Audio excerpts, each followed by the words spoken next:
She never imagined one act of kindness would cost her everything and lead her to the greatest reward of her life. It started like any other morning. Keisha stood in the tiny break room of St. Mary's Hospital, folding her crisp navy scrubs into neat stacks. At 28, she'd already earned a reputation for being the most attentive nurse on the oncology floor, warm, compassionate, endlessly patient. But when her charge that day slipped into crisis, she made a decision that would change her world. Mr. Caldwell was 91, frail as a wisp of smoke with trembling hands that once had held power and prestige. He lay in the bed by the window, hooked to an IV drip, eyes fixed on the world outside.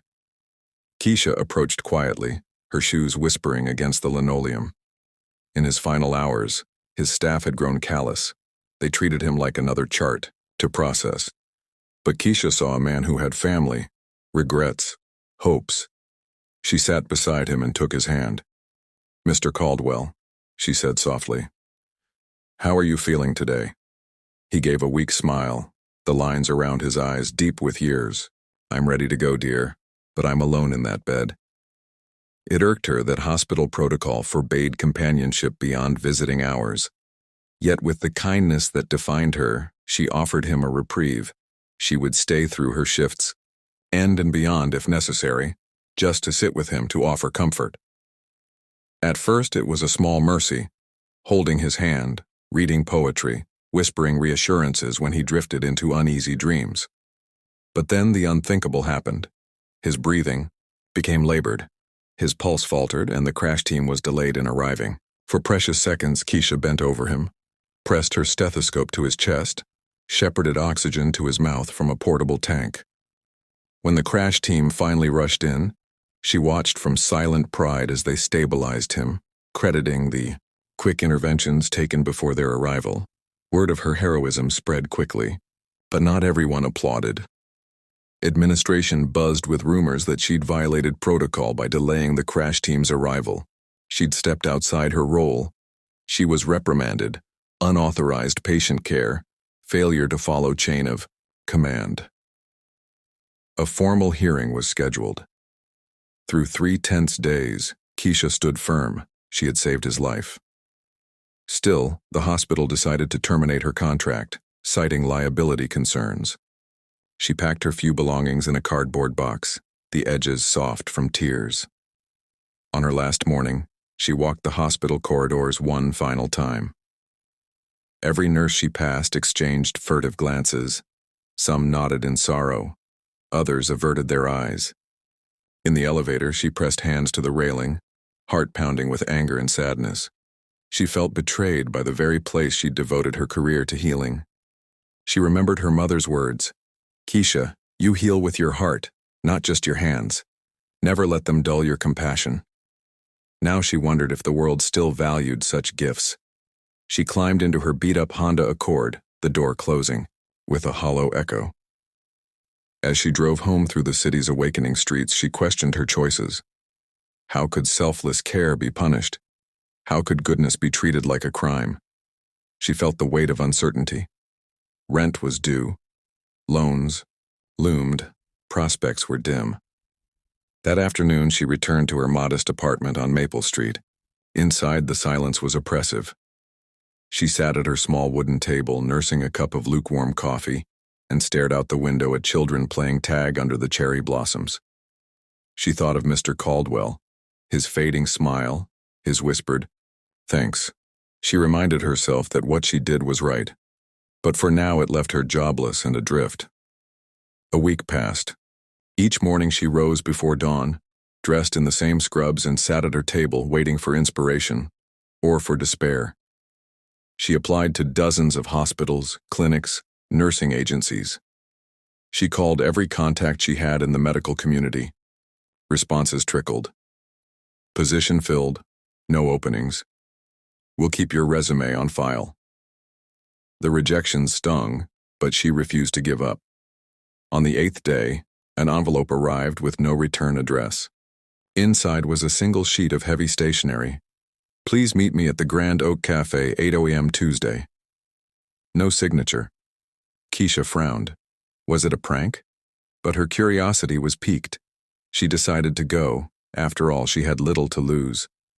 Tuesday morning dawned gray and breezy. Keisha pulled on a soft sweater over her scrubs, tied her hair into a neat bun, and drove to the Grand Oak, a coffee shop known for its vintage charm. The bell chimed as she entered.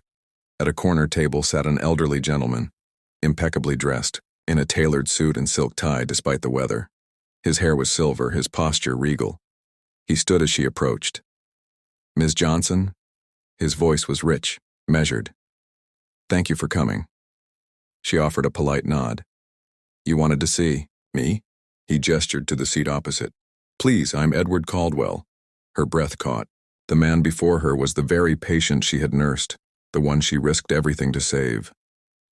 "Mr. Caldwell?" she whispered. He smiled gently. "Indeed. You saved my life, Ms. Johnson. I never had the chance to properly thank you before. You left."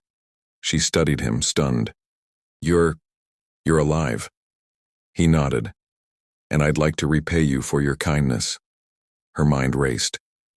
"I don't need—" He raised a hand. "Please, hear me out." He slid a manila envelope across the table. She opened it to find a letter with gold embossing.